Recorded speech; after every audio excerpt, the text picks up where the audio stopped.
जा बेवफा पढ़ना बताहरा प्यार के समय बता कल हमारा ही पिंटू लाल यादव जी आज आ चुके हैं कलिका स्टूडियो में। तो सबसे पहले भैया पिस्टल न्यूज में रौरा स्वागत बा। सबको के प्रणाम बा। जे भी पिस्टल न्यूज के देखे वाला जनता बानी सबको के प्रणाम बा, स्वागत बा, तहरो के स्वागत बा। भैया गाना आ गइल बा साइड सॉन्ग प्रणाम बा तारा प्यार के। ई गाना रांची में सुनने वाला के शूटिंग कइले बानी। रांची में गाना के शूटिंग भइल बा। आज ओकर वीडियो भी रिलीज भइल है। काफी तगड़ा गाना शूटिंग भइल बा वो। वो गाना 2 लाइन गुनगुना देम काहे ना। कि तोहरे चलते पीला दारू ढार के जा बेवफा पढ़ना बताहरा प्यार के खुश रख तू अपना नयका यार के जा बेवफा पढ़ना बताहरा प्यार के। भैया दिल टूटल का बा ना हो दिल टूट जी तो फिर हम कैसे।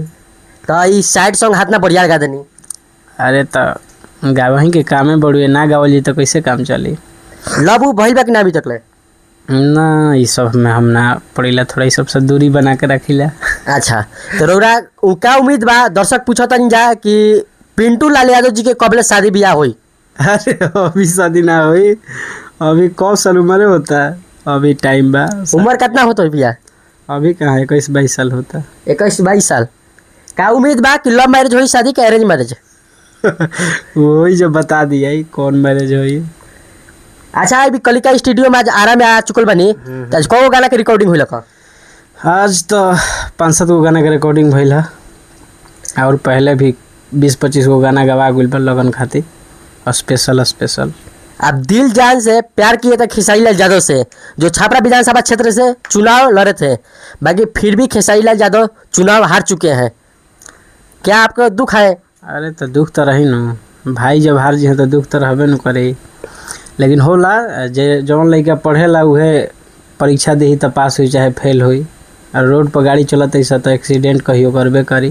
तो हार जीत लागल रही तो उससे कोनो ज़्यादा निराश होए के जरूरत नहीं है। भैया मेहनत कहीं ना मिलल फल ओकर आगे फिर देखल जाई। कुछ लोग टुनटुन यादव जी पर आरोप लगाओ तरन कि टुनटुन लाल यादव टुनटुन यादव जी के अश्लील गाना के चलते सरकार ना बनल। कई बात गलत बा कि सही? ऐसा कोनो बात नहीं है। कौन वो लोग में नहीं है गावे वाला, गावे के तो दूसर कोई गावता बदनाम हमनी के बानी जा।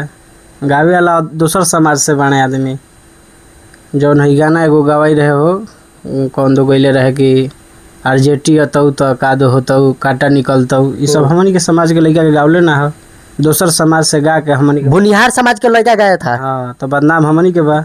हमनी के कौन ऐसा तो हमारा नज़र में कोनो गाना नहीं खेल लौकत जौन से हमनी के हम जौन जहाँ तक गईले हो हम कि कोनो गाना आरजेडी पर गईले हो कि वो माने थोड़ा सा भी वैसा बुझाए कि वो से छवि खराब होके वैसा गाना हमनी के गईबे ना करीला जा। का उम्मीद बा कि आगे चल के सरकार तगड़ा बनी या ना बनी? काहे ना बनी, हमेशा एक सरकार थोड़े ना रही। सब कोई कहले बा कि ठंडा बा तो गर्मी आई, आज तो हर समय बा तो कल हमारा आई, तो सब बदली। का वोट चोरी के जो आरोप लागल बा सरकार पर, ई का वोट चोरी सचो भइल बा कि या गलती आरोप लागता?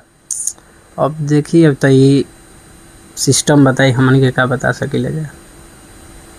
चोरी भइल बा कि नहीं भइल ऐसे तो अब देखे में लागते बा कैसे कि जौन विधानसभा में हमनी के अनुमान रहे कि विधानसभा ना हारी, लेकिन वो भी हारल बा तो कुछ तो बा। रौरा कौन विधानसभा में ना? अगिया विधानसभा। फिर भी वजह आरजेडी की सीट नहीं निकलल? माले के सीट रहेला, हर साल निकलेला, हर बार निकलेला, हर साल ना। लेकिन शायद इस बार 19 वोट से कि 20 वोट से हारावल गइल बा वजह के। तो चली जा हमने के ये वीडियो समाप्त करतन जा। अगला वीडियो बहुत जल्द फेनो लेकर आइम जा। चलिए भैया दर्शक के कुछ दूसरा कर दी। अरे सब कोई के प्रणाम। और गाना हमारा होता पिंटू यादव ऑफिशियल से। अभी 1 से 2 दिन में बहुत तगड़ा गाना लगन के आवे वाला बड़ुए। वो गाना के आप सब ढेर सारा प्यार आशीर्वाद दें और प्यार बनेले रखिए भाई को।